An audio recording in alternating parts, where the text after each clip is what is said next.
Nota eigenlijk é para mim com a caso bij korte. Dat tem eigenlijk in de session acaba se passa na rechtercommissaris.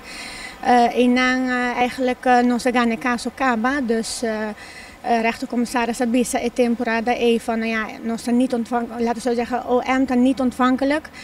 Dus não tá não admissível de uma petição, dus na a procedure robes. Die decisão é OM abai hoge beroep na apelar en to é tratamento a lugar quase 3 semanas passamos na 2 semanas.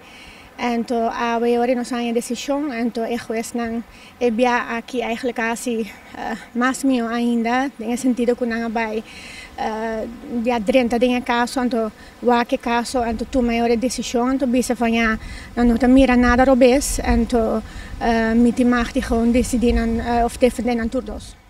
Pues o senhor está defender o senhor Schotten e o senhor Cooper de caso de contra de possível corrupção. Isso é correto, na pedimos para defender não. Então, ora uma pedimos, de mês mita disposto para ele. Então, tem caso aqui, isso aí passa assim, a mim não te quero que não pode nenhum renda, nem Ministério Público, nem nenhum outro renda que está dentro do direito de suspeitoso para ter advogado de sua escolha. Tá usual que, por exemplo, advogado está defender 2 suspeitosos de mesmo caso? Sim, é usual.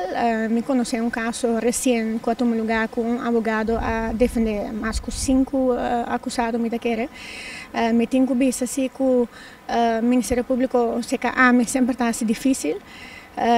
Me não sei de como, mas a mim também tem tanto advogado que está assim.